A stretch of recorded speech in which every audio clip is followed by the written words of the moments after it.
Donc, c'est dans Amos au chapitre 4 qu'on va parler. Aujourd'hui, on va se promener un peu partout.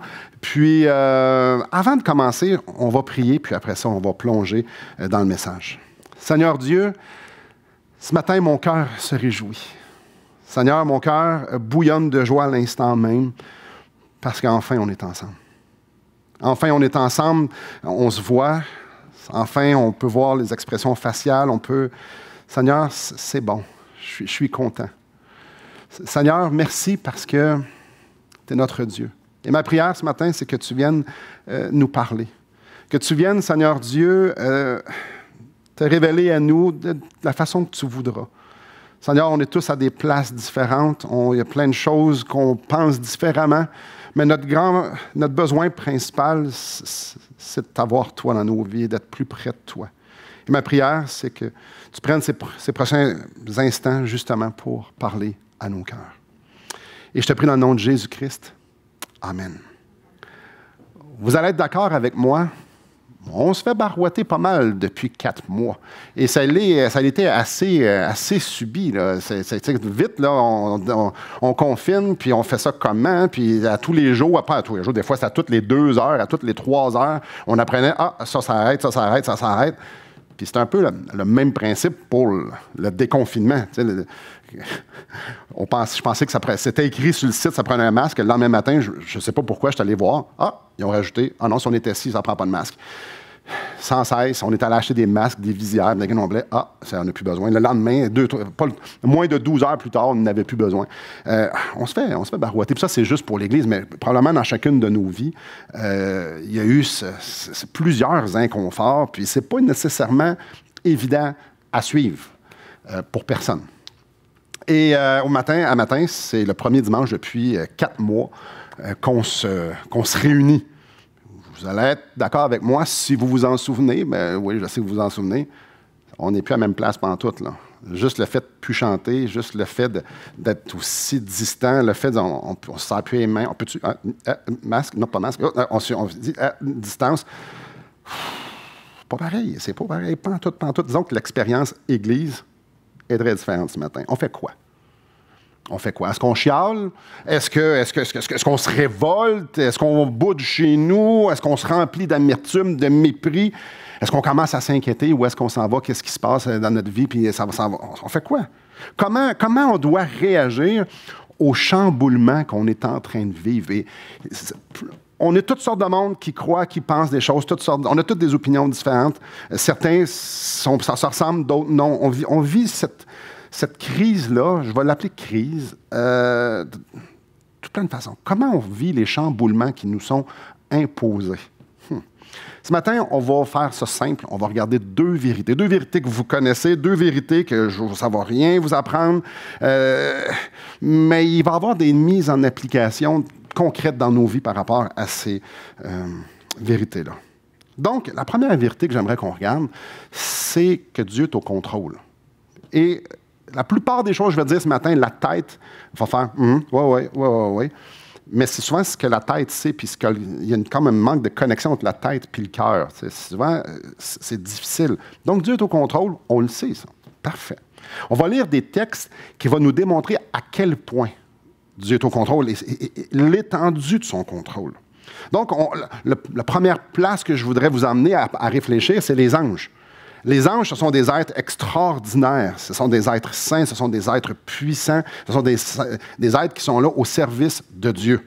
Dans le psaume 103, verset 20, on lit « Bénissez l'Éternel, vous ces anges qui êtes puissants en force et qui exécutez ses ordres en obéissant à la voix de sa parole. » C'est Dieu qui dirige les anges. Les anges n'ont pas cette liberté-là de faire ce qu'ils veulent. Ils n'ont aucune liberté en dehors de ce que Dieu leur demande de faire. Dans Marc 1, 27, on y lit « Tous furent saisis de stupéfaction, de sorte qu'ils se demandaient les uns aux autres, « Qu'est-ce que ceci?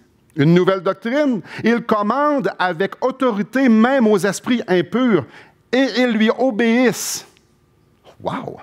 Les démons n'ont pas plus de liberté que les anges. Les démons n'ont aucune liberté que Dieu ne leur a pas donnée. Il n'y a rien que les démons puissent faire que Dieu n'ait pas dit oui. Les démons, écoutez bien ça peut vous friser un petit peu les oreilles, sont au service de Dieu pour l'accomplissement du plan de Dieu, c'est-à-dire de se glorifier. Donc, Dieu utilise les anges déchus pour se glorifier. Évidemment, on pourrait développer ça abondamment. Si vous voulez plus de références, vous allez lire les 3 premiers chapitres de Job. Dieu est souverain.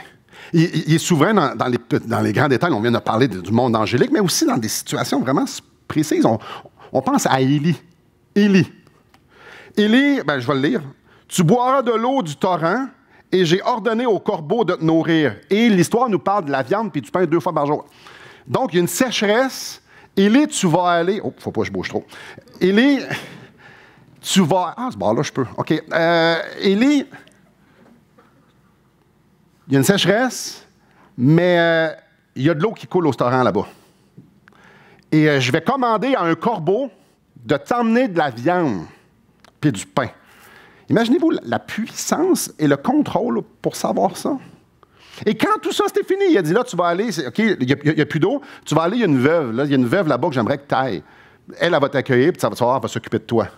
Excusez, là, mais c'est vraiment spécial, surtout quand on sait que la veuve, il restait juste pour un repas de nourriture. Dieu est souverain. Il est souverain. Dans Josué, on lit une histoire abracadabrante.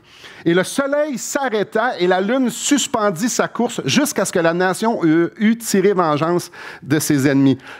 La souveraineté de Dieu s'étend même sur les éléments.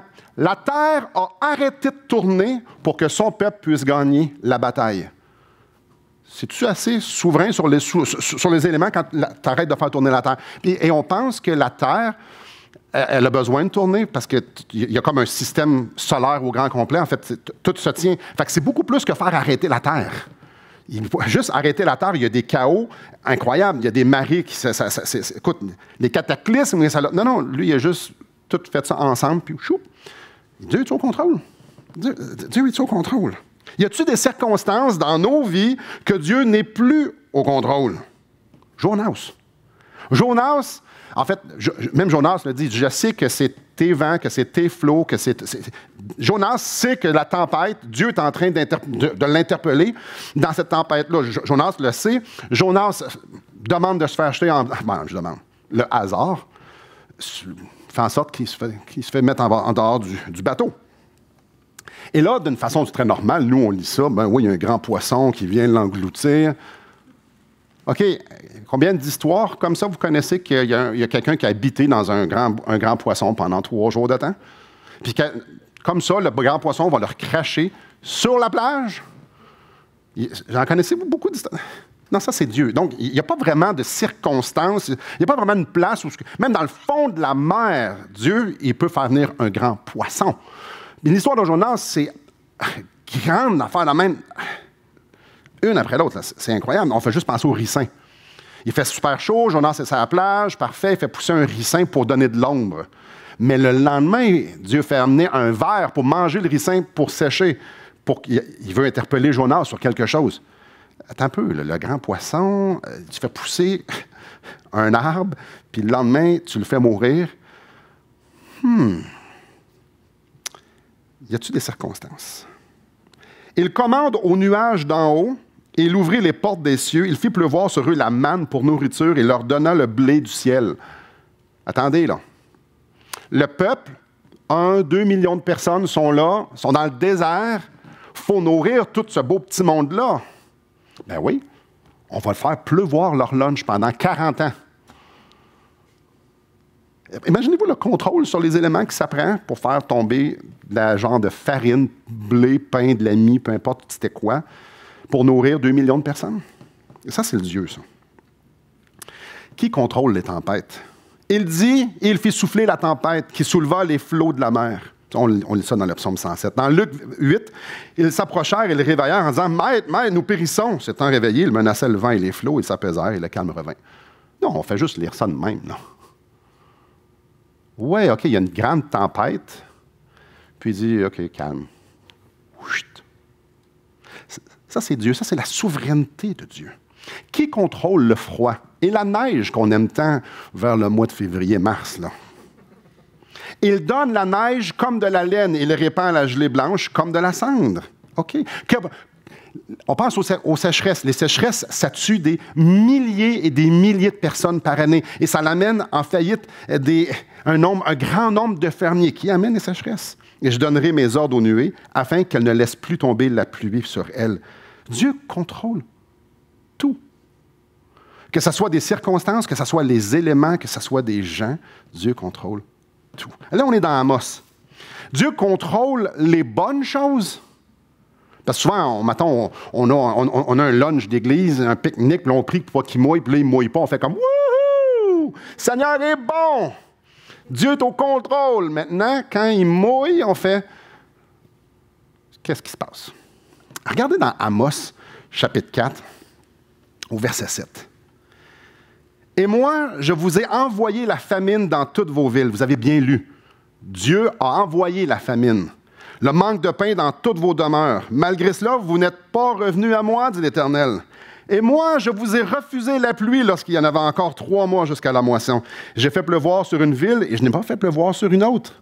Un champ a reçu la pluie et un autre qui ne l'a pas reçue s'est desséché.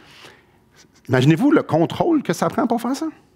2, 3 villes sont allées vers une autre pour boire de l'eau et ils n'ont pas apaisé leur soif. Malgré cela, vous n'êtes pas revenus à moi, dit l'Éternel.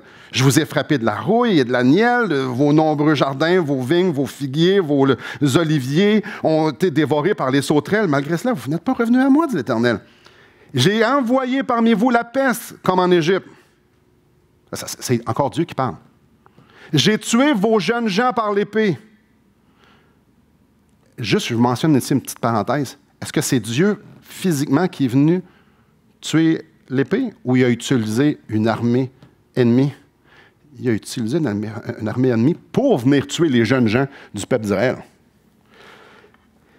Et laissez reprendre vos chevaux. J'ai fait monter à vos narines l'infection de votre camp. Malgré cela, vous n'êtes pas revenus à moi, dit l'Éternel. Je vous ai bouleversé comme Sodome et Gomorrhe que Dieu détruisit. Et vous avez été comme un tison arraché de l'incendie. Malgré cela, vous n'êtes pas revenus à moi, dit l'Éternel. Dieu est-il au contrôle d'absolument tout? La réponse, c'est oui. Dieu est au contrôle du cancer qu'on vient de diagnostiquer à notre plus jeune. Dieu est au contrôle de notre perte d'emploi. Dieu est au contrôle de la température. Dieu est au contrôle du voisin qui nous tape ses nerfs. Dieu est au contrôle de notre patron. Dieu est au contrôle des tentations auxquelles on est exposé de la part de Satan. Dieu est au contrôle non seulement du COVID-19, mais est aussi au contrôle de toutes les répercussions dans tous les domaines, partout dans l'univers. Y compris ça. Ça, c'est mon masque. Dieu est au contrôle de la vie. Dieu est au contrôle de la mort. Dans Job 12, on lit « Il tient dans sa main l'âme de tout ce qui vit, le souffle de toute chair d'homme. » Tout ce qu'on a vécu, tout ce qu'on est en train de vivre et tout ce qu'on va vivre, Dieu a dit oui. Il n'y a rien dans l'univers, dans l'humanité, il n'y a rien dans toutes les choses créées que Dieu n'a pas dit oui. Il n'y a rien que Dieu n'a pas le contrôle. Rien. Dieu est souverain sur absolument tout. Ce qui est bon et ce qui est mauvais. Et Dieu, parfois, utilise Satan, les démons et les armées, les gouvernements ennemis pour faire quelque chose. On vient de lire ici dans Amos. Ça, c'est la première vérité. Dieu est souverain sur tout. Les applications, on va y faire un peu plus tard. Deuxième vérité que j'aimerais qu'on puisse se rappeler, tournez pas avec moi, je vous le lis. C'est dans Colossiens chapitre 1, verset 18. Ça nous dit que Jésus est la tête du corps. Et le corps, ça, c'est l'Église. Tous les chrétiens en vie sur la terre, c'est le corps de Christ. Et Jésus, c'est la tête. Et l'illustration, on la voit un peu partout. La tête dirige son corps. Dans Matthieu 16, au verset 18, Jésus dit à Pierre, « Je bâtirai mon Église. » Mon Église, c'est mon Église. L'Église, ce sont tous les croyants. Ça ici, oui, c'est son Église, c'est une Église locale, c'est une manifestation visible d'une réalité dans le sens universel. Dans tous les chrétiens ensemble, on fait partie de l'Église de Christ, comme on fait partie de son corps. Ici, c'est juste une petite cellule de ce grand corps-là. Non seulement Jésus, c'est l'architecte, donc avant même la fondation du monde, il a choisi des gens, on a déjà vu ça dans Romains nombre de fois, mais c'est lui qui assemble. Toi, je vais te mettre là. Toi, je vais te mettre là, je vais vous mettre ensemble. C'est lui qui bâtit, c'est lui qui dirige. On aurait pu naître dans n'importe où sur la terre. On est vécu ici. On avait un plan dans le plan de Dieu pour être ici. C'est pour ça qu'on est ici aujourd'hui.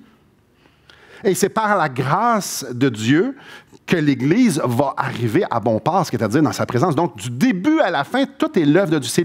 C'est Dieu qui nous met ensemble, c'est Dieu qui nous place ensemble, c'est Dieu qui nous équipe. Chaque personne est équipée différemment. Et c'est lui qui organise tout ça, et c'est lui qui fait en sorte qu'on va arriver à bon port. Donc, comme je dis, ça à date, je n'ai pas l'impression que je vous ai appris quelque chose, c'est quelque chose qu'on connaît. Mais il y a des vérités importantes avec cette vérité-là pour nous aujourd'hui dans notre contexte.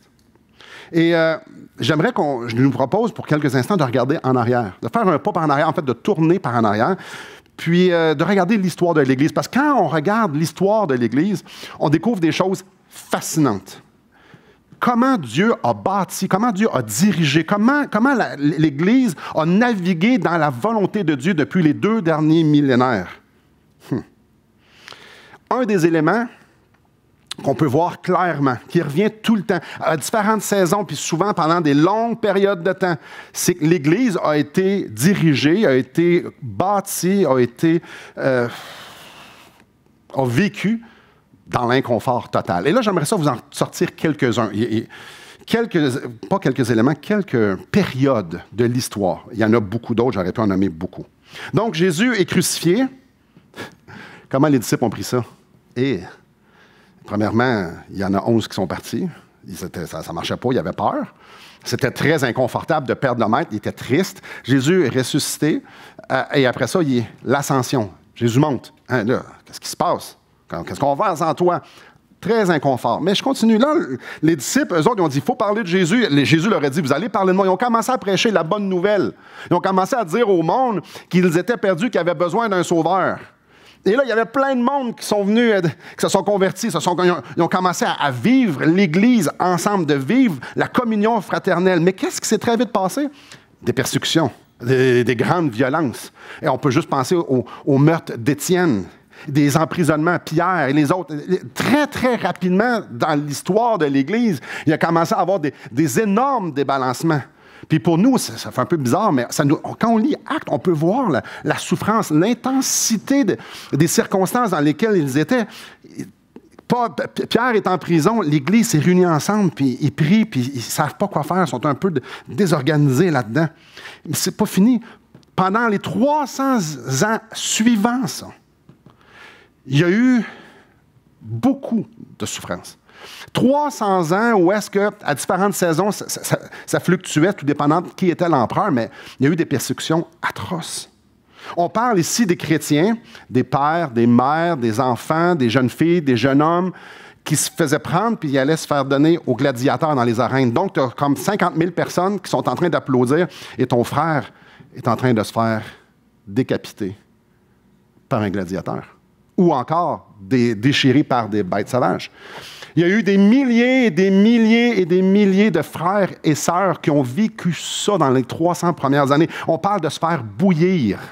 On parle de se faire brûler. Ça, c'était leur vie, c'était ça. Des dizaines et des dizaines de milliers de morts. Et là, on peut penser aux gens qui sont en train de souffrir, mais moi aussi, je veux juste vous mettre un instant, on ne peut pas être dans leurs souliers, mais bref, assez de s'imaginer. La police rentre ici, je me fais prendre. Et vous apprenez qu'au centre Vidéotron, je vais passer dans l'arène et me faire décapiter. Puis tout le monde va applaudir. Comment vous vous sentez? Comment ma famille se sent? Fait que c'est pas juste moi qui souffre là-dedans. Là, c'est pas juste moi, il vient chercher la moitié d'entre nous. C'est la souffrance viscérale de toute l'Église au grand complet. Qu'est-ce que l'Église faisait? L'Église continuait d'avancer. L'Église continuait d'être ensemble. En fait, à Rome, puis ça existe encore, ils ont creusé des kilomètres et des kilomètres de tunnels sous la ville qui s'appellent des catacombes. Ils vivaient là. Ils vivaient là pour être ensemble et pouvoir être ensemble en sécurité. Mais étaient-tu vraiment en sécurité? Pas tout le temps, non, parce qu'il fallait qu'ils sortent pour aller chercher de la nourriture, des choses comme ça. Et il y en a qui rentraient, des soldats rentraient. Et souvent, ils se perdaient, les soldats, mais parfois, ils prenaient des familles encore. Ils vivaient dans des catacombes, vivent des mois souterrains, où le taux d'humidité est à 100 %. Ça doit être terrible. l'inconfort. Malgré l'inconfort, l'Église avançait. Entre le 13e et le 19e siècle, il y a des dizaines et des dizaines de milliers, je dirais, des centaines de milliers de frères et sœurs qui sont morts aux mains des catholiques. À cause que les catholiques les considéraient comme des hérétiques, ils se faisaient tuer. On parle probablement plus de millions que de centaines de milliers. On appelle ça l'Inquisition, pendant 600 ans. Est-ce que vous savez ce qui s'est passé le 15 août 1560, le 25 août 1572? C'est quelqu'un qui est vraiment bon en histoire? OK. Quelle fête il y a dans le calendrier catholique qu'on célèbre le 24 août? La Sainte-Barthélemy. Merci, le professeur d'histoire. Donc, il y a une fête que les catholiques fêtent qui s'appelle la Sainte-Barthélemy. C'est quoi ça? 1572. Bien, ça, c'est une journée à Paris où est-ce que entre 10 000 et 30 000 de nos frères et sœurs se sont fait tuer. L'histoire nous raconte qu'entre les pierres de la ville de Paris, le sang ruisselait, les rivières dans la ville de Paris étaient rouges du sang de nos frères et sœurs. Pourquoi? C'était des hérétiques. Entre 10 000 et 30 000. Et ce qui est fascinant, c'est qu'aujourd'hui, c'est une fête.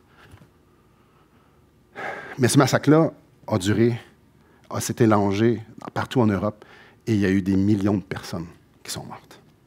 Aïe, aïe. On pourrait parler des pandémies, mais juste avant, qu'est-ce que l'Église faisait? Elle avançait pareil. Elle était là encore. Et souvent, ces gens-là partaient puis allaient évangéliser d'autres contrées. Ils déménageaient, ils allaient dans d'autres pays, mais ils se réunissaient puis ils allaient évangéliser. Wow. On pourrait parler des autres pandémies. La peste noire, au début du 14e siècle. Il y a entre 25 et 30 millions de personnes en Europe qui sont mortes. 25 et 30 millions de personnes. C'est beaucoup, beaucoup, beaucoup de monde. La grippe espagnole au début du 20e siècle, encore une fois, très courte période. Il estime entre 25 et 100 millions de personnes qui sont mortes de la grippe espagnole. Si on chiale aujourd'hui que le calcul des morts, c'est pas juste. Eux autres, c'est entre 25 et 100 millions. Mais même si c'est juste 25 millions, juste 25 millions. Qu'est-ce que l'Église faisait? Savez-vous c'était qui les médecins? Savez-vous c'était qui les gardes malades? Savez-vous qui s'occupait des hôpitaux? Savez-vous qui sortait les morts? Il y avait juste les chrétiens qui s'occupaient d'eux autres. Pourquoi? Parce que les chrétiens, ils n'avaient pas peur de mourir. Eux, ils ont dit, moi, je sais où est-ce que je m'en vais, donc, on va aller aider où est-ce que ça fait mal.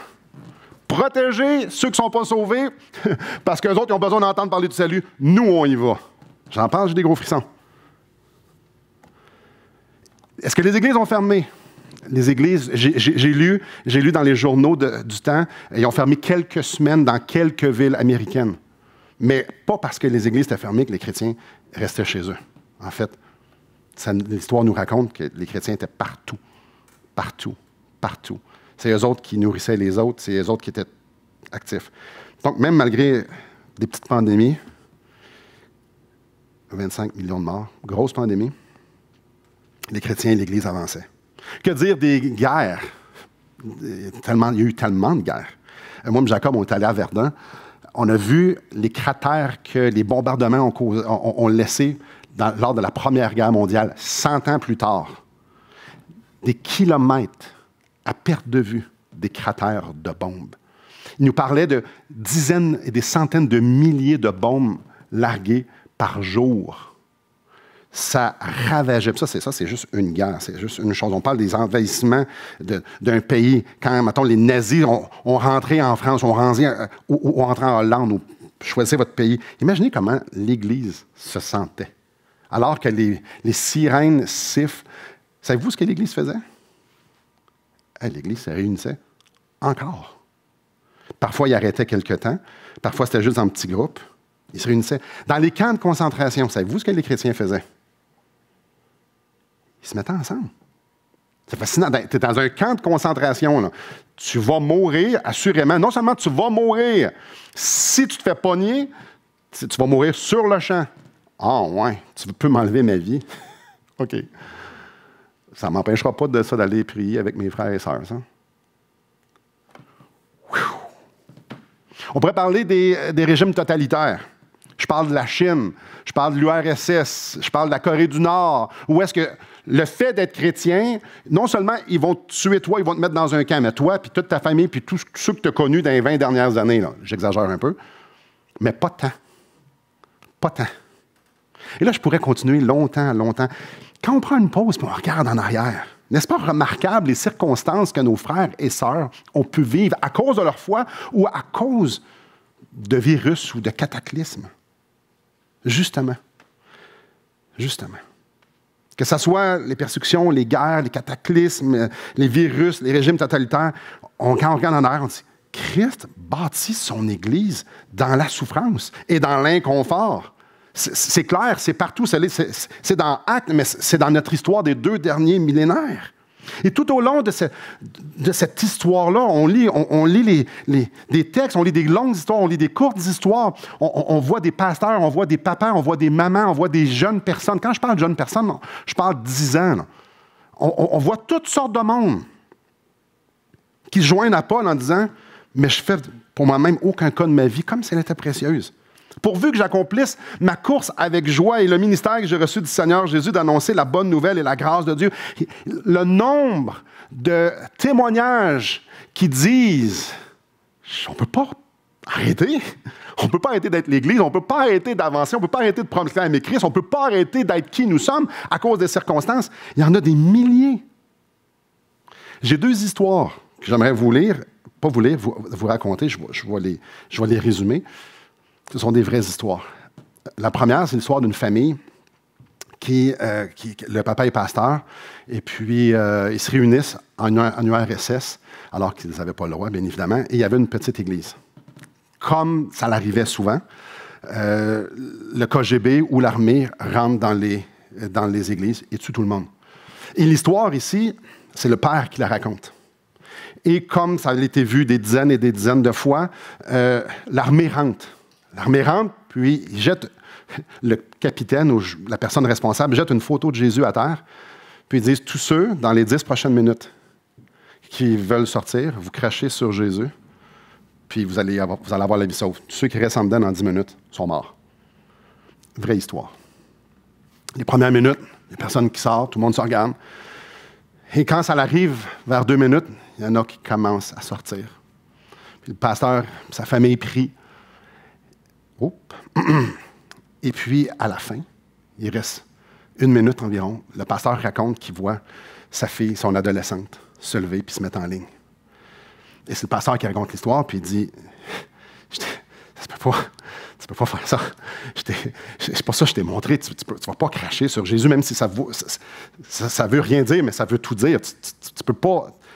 Ben non, on va mourir tout le monde ensemble, puis ça va être extraordinaire. » Et la jeune fille reste à elle, et le père, il raconte l'histoire, puis son cœur est tordu. Sa jeune fille se met à genoux, prend ses cheveux, et il suit la photo. Et elle se fait tuer. Et après ça, le reste de sa famille, et le reste, ceux qui sont restés, ils ont eu la vie sauve. La personne était tellement en colère qu'il est parti. Ouais. La deuxième histoire, ça se passe en Chine. C'est un petit gars, ma mémoire, c'est 8 ou 10 ans. Le petit gars entend parler de Jésus, se convertit, puis il parle à ses parents. Puis le petit gars, il parlait à tout le monde. Mais en Chine, tu pouvais pas... C'est beaucoup moins de même, mais il y a 20 ans, 30 ans, puis ça, je pense, c'est dans les années 70, tu peux pas dire que tu es chrétien, mais le petit gars, il pouvait pas... Il parle, tu as besoin de Jésus. C'est qui Jésus? Lui, il parlait de Jésus tout le temps. Son père se convertit. La police les arrête. Et leur but, c'était de briser le père et le fils. La meilleure façon de briser un père, savez-vous c'est quoi? C'est de battre le fils, le petit garçon. Et la police s'en est donné à cœur joie. Ils l'ont battu. Et tout ce que le père avait à dire, c'est j'abdique. C'est correct. C'est fini. Je ne serai pas chrétien. Je vais me prosterner devant l'empereur. Et alors que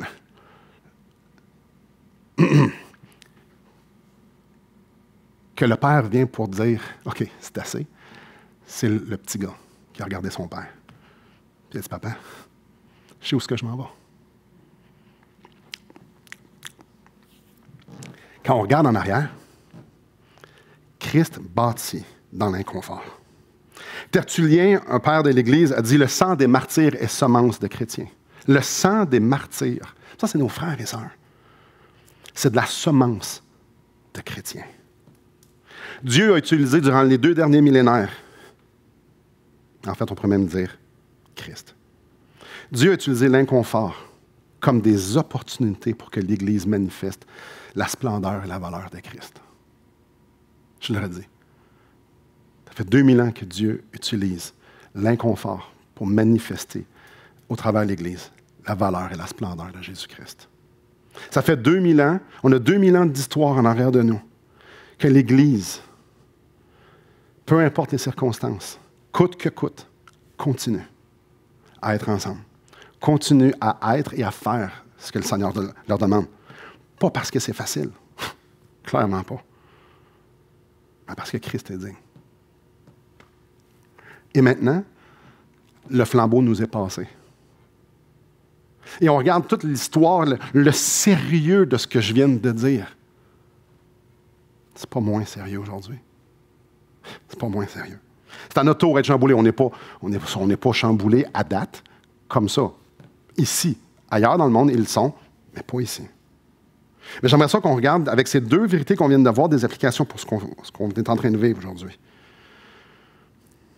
Et ces 2 applications-là, c'est 2 rappels à ma personne. Ça se peut qu'il y en a que ça vous touche plus que d'autres, ça se peut que ça ne vous touche pas, mais c'était 2 pour moi que je vous partage.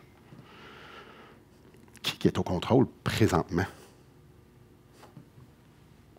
Qui est au contrôle? Moi aussi, je suis complotiste. Je sais qu'il y en a une gang parmi nous qui sont conspirationnistes, complotistes. Je sais qu'il y en a une gang. Qui est au contrôle présentement? Et qui est au contrôle dans ce qui s'en vient? Parce que si on pense qu'on est à la fin des temps, on sait ce qui s'en vient, ça ne sera pas mieux. Est-ce que c'est l'Organisation mondiale de la santé? Est-ce que c'est les Illuminati? Est-ce que c'est les francs-maçons? Si vous ne savez pas c'est quoi, vous ne manquez rien. Est-ce que c'est les banques? Est-ce que c'est les compagnies pharmaceutiques? Est-ce que c'est le gouvernement mondial? Est-ce que c'est Trudeau qui dirige? Est-ce que c'est Legault, Arruda ou les médias qui dirigent? Proverbe 21:1 nous dit « Le cœur du roi est un courant d'eau dans la main de l'Éternel. Il l'incline partout où il veut. » Qui est au contrôle? Dans le psaume 115, ça nous dit « Notre Dieu est au ciel et il fait ce qu'il veut. » On peut être assuré d'une chose. Si Dieu voulait que les choses soient différentes aujourd'hui, elle le serait. Donc, chaque circonstance, chaque atome dans les matières créées, dans tout, là, que ce soit le masque, que ce soit les nouvelles, que ce soit le gouvernement, que ce soit la couleur de mon divan, tout, Dieu est au contrôle là-dessus. Il arrive exactement ce qui est supposé d'arriver. Même Bill Gates ne peut rien changer. Tout ce qui arrive présentement est utile, je dis bien le mot utile, entre les mains de Dieu pour accomplir son plan. Mon masque, là, ça fait partie du plan de Dieu. Parce que s'il ne voulait pas que j'aille de masque, là, j'en aurais pas. Oh! Ça, notre tête nous fait comme... Ah ouais, on essaye ça. Jusque-là. Arrête de chialer, Simon. Ce qui arrive est utile entre les mains de Dieu pour l'avancement de son plan. Un gouvernement mondial qui enlève tous les droits aux gens, c'est écrit. C'est écrit. Ouais, on perd nos droits. Oui! C'est pas un complot. C'est pas une conspiration secrète. C'est pas secret, c'est écrit que ça va arriver. Fait que quand on voit de la conspiration, on ne devrait pas faire c'est de la conspiration, on fait juste dire « Ah, ben non. Ben non, je le sais. » C'est écrit. Simon, allume. Arrête de chialer contre Legault, Arruda ou n'importe qui. Voyons donc. Tu le sais qu'ils sont juste en train d'accomplir ce que Dieu est en train de faire. Et non seulement ça, Simon, tu veux que ça arrive parce que quand Le chaos va arriver. Jésus va venir chercher son Église. Est-ce que tu veux-tu être enlevé avec Christ? Oh non, juste plus tard, là, je veux mes droits. Sérieux, des fois, je m'écoute penser, je me dis, Simon, ta théologie n'atteint pas beaucoup ta vie, là. Si je veux être avec le Seigneur, est-ce que c'est pour ça qu'on a dit, Seigneur, sauve-moi, c'est pour être avec lui? Mais on veut qu'il y ait le chaos, mes frères et sœurs. On le veut. On ne devrait pas vouloir l'arrêter. On le sait que ça va arriver, on le sait que ça s'en va par ça. C'est comme un, j'ai juste le mot en anglais, funnel. Un entonnoir. C'est un entonnoir, ça va passer par là. Les grands coupables là, de ce qui est en train de se passer, écoutez bien ça. Là je me dis ça, puis comme, ah, Simon. Les grands coupables de ce qui sont en train de se passer, là, c'est une petite gang, c'est une élite de 3. C'est planifié depuis des milliers, peut-être même des milliards d'années, ce qui est en train de se passer. Puis cette petite gang de 3 là, leur plan, là, ça arrive à la lettre. C'est le Père, le Fils, puis le Saint-Esprit.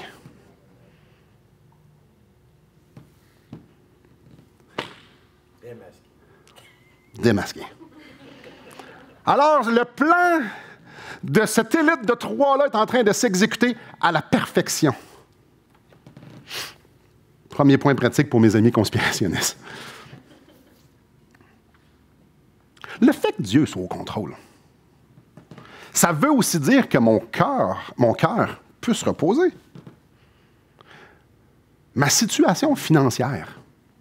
Moi, mon soutien vient beaucoup de l'extérieur, des églises aux États-Unis. Ça va bien aux États-Unis, le COVID, c'est incroyable. Tu sais, les budgets d'église qui font ça comme ça, là, puis qui t'appellent et qui te disent, ben, finalement, on ne peut pas te soutenir parce qu'on ne peut pas envoyer de soutien parce qu'on n'est pas capable de payer nous-mêmes notre loyer. Dieu, es-tu au courant de ça? Oui. Oui.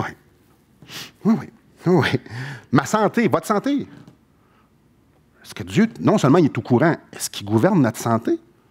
Ah, mais on l'a déjà établi. Tout est entre les mains de Dieu. Donc, il n'y a pas personne qui va perdre sa job. Il n'y a pas personne qui va être malade ou ne sera pas malade. Il n'y a personne qui va vivre ou qui va mourir sans que Dieu ait dit oui. Là, je ne suis pas en train de dire qu'on arrête de travailler et on fait comme pas besoin d'être raisonnable. Ben voyons, non, regarde-moi. Non, c'est pas ça que je suis en train de dire. Je ne suis pas en train de dire aussi qu'on devrait dire moi, j'ai tellement le goût de souffrir, là. Non, c'est pas ça que je suis en train de dire. Puis je suis pas en train de dire non plus que c'est le fun de souffrir. C'est pas ça non plus que je suis en train de dire. Je suis en train de dire qu'on ne devrait pas avoir la crainte. Je fais ce que j'ai à faire. Puis c'est un point, c'est tout. Si je crois ce que Dieu dit à propos de lui, est-ce que je devrais avoir peur de la maladie? Est-ce que je devrais avoir peur de mourir? Si je témoigne à ceux que j'aime de mettre leur foi en Jésus-Christ parce qu'il est un solide rocher, parce qu'il est bon, parce qu'il est extraordinaire, est-ce que je devrais avoir peur de mourir? Est-ce que je devrais avoir peur d'être malade? Est-ce que je suis en train de dire que je devrais avoir le goût d'être malade? Je suis pas en train de dire avoir le goût d'être malade. Est-ce que je devrais avoir peur? Non, non, non, non. Avoir peur d'être malade, c'est ne pas croire ce que je prêche. Avoir peur de mourir, c'est de ne pas croire l'Évangile que je prêche, que je crois. Paul lui dit, Christ est ma vie, mourir m'est un gain. C'est vrai pour moi, ça? Parce que si Christ est ma vie, mourir m'est un gain, ça veut dire mourir m'est un gain, ça veut dire que je meurs ou non, ça ne change rien. C'est-tu vrai, ça? L'évangile qu'on prêche, c'est un évangile d'espoir. L'évangile que depuis 2000 ans, les chrétiens prêchent, c'est un évangile d'espoir, l'évangile de liberté, un évangile d'obéissance et de soumission à la volonté de Dieu et au plan de Dieu, puis de dire, tout ce que j'ai à faire, c'est d'accomplir ma course. Ma vie n'est pas précieuse, elle n'est pas à moi, elle n'est pas importante, elle est là pour le Seigneur. Utilise-la dans les circonstances que je suis présentement. L'évangile que je prêche, c'est un évangile puissant de liberté. Est-ce que j'y crois? Ou je fais juste en parler? J'ai peur que nos inquiétudes et j'ai peur que notre volonté qu'il y ait un coupable. Ah, c'est eux autres les coupables. Notre volonté de vouloir décerner la culpabilité à quelqu'un ou encore de nos inquiétudes. J'ai peur que nos vies sont en train de prêcher un évangile que le Seigneur ne nous a pas demandé de prêcher. J'ai peur que dans toute cette pandémie-là, nos conversations qu'on a les uns avec les autres, les conversations qu'on peut avoir sur les médias sociaux, les conversations qu'on a même avec nous-mêmes font en sorte que nous ne sommes pas en train de prêcher l'évangile que Christ veut qu'on soit en train de parler. Si je crois que Dieu est souverain, je devrais être comme David qui dit dans le psaume 131, « J'ai l'âme calme et tranquille comme un enfant sevré qui est auprès de sa mère. J'ai l'âme comme un enfant sevré. Israël, mets ton espoir en l'Éternel dès maintenant et à jamais. » Est-ce que je crois réellement que ce qui est en train de se passer, c'est exactement ce que Jésus-Christ veut pour son Église, veut pour ma vie? C'est au travers de mes circonstances, de nos circonstances, que Christ veut magnifier à quel point il est extraordinaire. Est-ce que j'y crois ou c'est juste de la théorie? C'est important de se rappeler, c'est capital de se rappeler les vérités. Qui est-ce qui est assis sur le trône? Christ. Et qu'est-ce qu'il veut? C'est que je le glorifie, c'est qu'on le glorifie. Puis Dieu n'est pas juste en train de régner. Christ, Dieu, est à l'œuvre. Il est à l'œuvre, comme il est à l'œuvre depuis 2000 ans.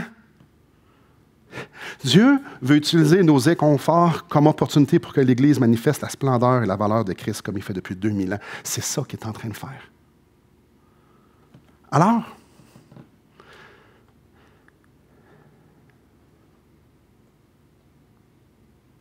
là, je suis en train de me dire, tu le dis-tu ou tu le dis pas? C'est correct de ne pas aller au cinéma parce que l'air climatisé est trop fort. C'est correct. C'est correct de ne pas aller dans tel restaurant parce que le menu ne nous plaît pas. C'est aussi correct de changer d'épicerie parce que les heures d'ouverture ne nous conviennent pas. Mes frères et sœurs, faisons bien attention des raisons qu'on se donne pour ne pas s'assembler. Faisons bien attention. Parce que quand je regarde en arrière de moi, je regarde le prix qui a été payé pour qu'aujourd'hui je puisse être un chrétien. Puis je me dis, hey, c'est sérieux? Mais c'est à nous autres le flambeau maintenant. Christ veut magnifier sa splendeur au travers de ma vie, au travers de nous ensemble. Faisons bien attention à ce qui nous empêche de venir adorer Dieu ensemble. Et comme vous voyez, les cultes vont être clairement différents. Clairement. Ça va-tu être pas mal plus plate qu'avant? Oui. Oui, oui, oui. Oui. Il va-tu falloir user de beaucoup de flexibilité? Oui, de souplesse, oui, ce sont tous des synonymes, je sais. Oui. Je ne sais pas si vous êtes comme moi, mais j'aimais ça être le dimanche matin chez nous. Il y avait quelque chose de le fun. Je pouvais écouter le message à l'heure que je voulais. J'avais juste une demi-heure, le Zoom, puis c'était jamais ça, je vous voyais, puis c'était juste une demi-heure, puis c'est fini. Puis c'est arrivé que des fois, je faisais juste mettre un T-shirt. Puis, ben, j'avais de quoi en bas, là. Je vois Claudia. Puis j'étais hypocrite. Vous voyez, les messages que je prêchais, pré-enregistrés à l'heure que j'aimais avoir, j'étais en short. J'avais une chemise sur le dessus, mais j'étais en short. Vous l'avez vu, ma fille a pris une photo de ça. Il faut se faire violence pour recommencer, hein? Il faut se faire violence. Sans plus, et les consignes, distanciation. J'ai tout envie de vous donner un colleux. Il faut là que je me mette encore du push-push dans les mains. Oh. Certains de leurs mains sont en train de tomber en ruine. Puis je ne parle pas du masque turbo-gossant, que là, on peut l'enlever quand on est assis. La semaine prochaine, il va falloir le remettre? Peut-être. Peut-être. Avec les push-push, le truc, c'est de faire semblant. Toi aussi, tu fais ça?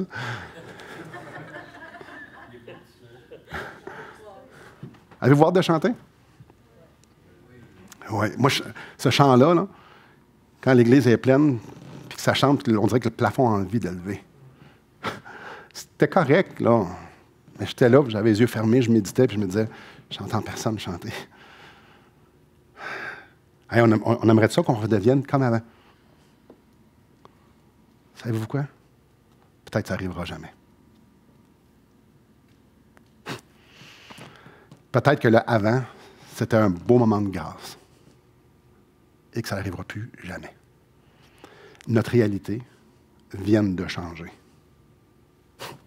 L'inconfort change. Puis va peut-être même s'amplifier. On fait quoi? On fait comme ils font depuis 2000 ans, on garde le focus. On ne se cassera pas le bicycle, là. L'Église de Christ, ce sont des chrétiens qui marchent avec le Seigneur Jésus et qui sont ensemble. Gardons le focus. Christ ne veut pas moins magnifier sa splendeur et sa valeur au travers de nous autres. Qu'on soit 20, qu'on soit 10, qu'on ait un masque, qu'on n'ait pas, qu'on soit en train de se faire torturer ou qu'on soit dans le bois. Christ veut magnifier qui est au travers de nous autres. C'est ça notre tâche. Allez, faites de toutes les nations des disciples. Le monde va reconnaître qu'on est des disciples de Christ alors qu'on s'aime les uns les autres. Partout, les uns les autres, justement, parlons-en les uns les autres. Il faut qu'on soit ensemble.